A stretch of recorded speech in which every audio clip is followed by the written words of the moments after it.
The 17th verse of the Tao Te Ching. Quote, "With the greatest leader above them, people barely know one exists. Next comes one whom they love and praise.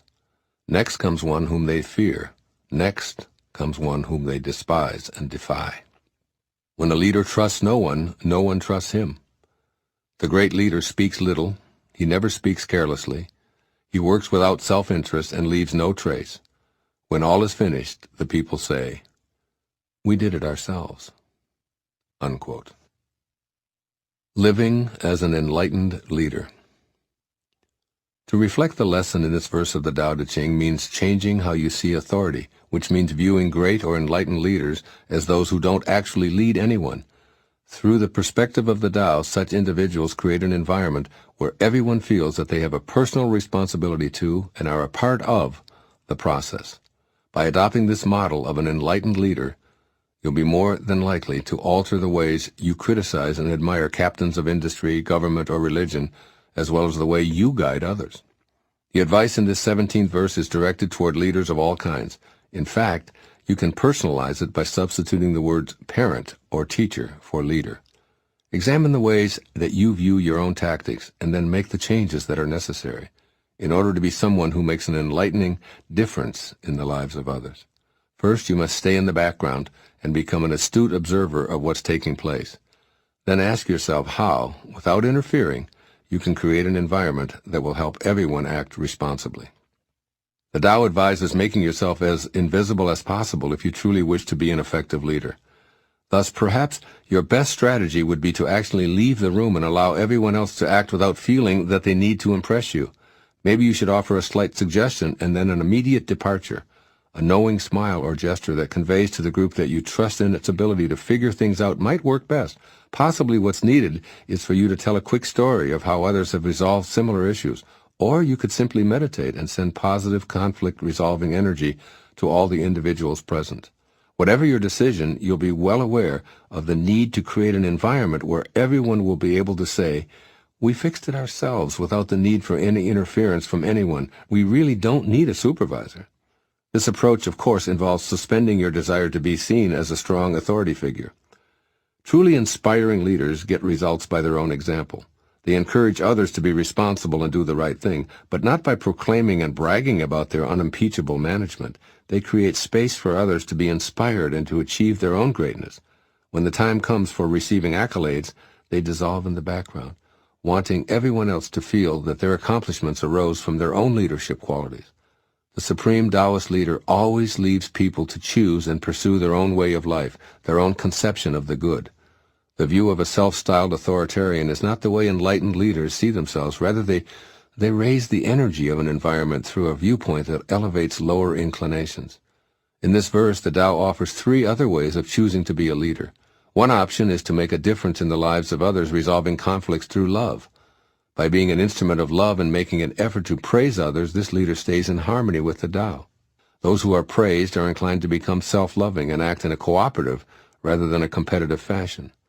The drawback is that using the approval and affection of a leader for motivation means turning control of one's life over to that leader. But if you see that the choice is between love or fear, the Tao always sees love as superior. The ineffectiveness of fear as a leadership style is obvious. If I can get you to do as I desire by using that weapon, then you'll only behave in those ways as long as I have the power to threaten you. When I leave, my influence over you departs as well. Studies have measured the effectiveness of teachers who were considered strict disciplinarians. Students in this setting were well behaved when the feared individual was in the room, yet when he or she departed, the classroom turned chaotic. The opposite was true of instructors who viewed education as an opportunity to praise and encourage students. Their presence or absence from the room had almost no noticeable impact. This is a great thing to keep in mind if you're a mother or a father. That is, do you want your children to behave only when you're around? Or do you want them to have the self-discipline to conduct themselves wisely whether you're there or not? I've always believed that parents are not for leaning upon, but rather they exist to make leaning unnecessary. The least effective means for managing others is to use tactics that will encourage them to despise you. For the moment they leave your sight, they'll defy all that you say and all that you stand for. Dictators almost always find this out the hard way, when the people they've abused rise up to threaten them in the same intolerable fashion in which they've been treated. Children who despise a parent similarly tend to emulate the hateful tactics to which they were subjected, or they detach themselves completely from that dictatorial adult and spend years attempting to heal the scars from the terrible treatment. The enlightened leader trusts those whom he or she is in a position to govern. This view results in trust, as he or she who has faith in the people will be trusted by them in turn. Consequently, they'll be able to say, "We did this ourselves."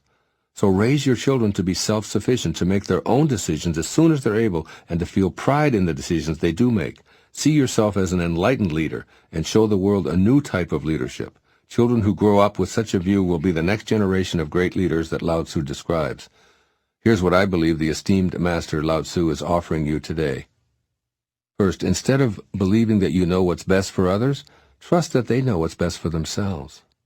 Allow other people to share their thoughts about the path they see for themselves. Let your position be known, but also convey that you trust them to make the right choice.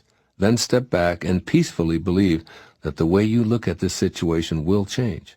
Offer praise when those in your charge are making their own decisions, even when their behavior may conflict with yours. Trust yourself to give the best response by not seeing yourself as knowing what's right. Remember this phrase from the Tao Te Ching: when a leader trusts no one trusts him. The surest way to gain the faith of those you govern or supervise is to allow them to make as many decisions as possible. And secondly, take pride in refusing to take credit. If you look at others' accomplishments as a reason for you to be rewarded, promoted, or complimented, change your viewpoint. Let praise go to those who are the beneficiaries of your leadership. Speak less frequently and suspend your self-interest. Instead, allow everyone in your care to speak for themselves. Change how you see their performance from being a credit to your skill to the thrill they exhibit over their own accomplishments. You'll cease wanting credit and, alternatively, feel the happiness and pride that they're experiencing. This is how the great poet Hafiz described it in the 14th century poetry that he composed. Quote, "Even after all this time, the sun never says to the earth, 'You owe me.' Look what happens with a love like that. It lights the whole sky." Unquote. Love those you're entrusted to lead, just as the sun loves our planet. Simply be there to serve, never demanding anything in return. Do the Tao now. Choose some situations with your children or anyone you've been designated to supervise to become an active observer.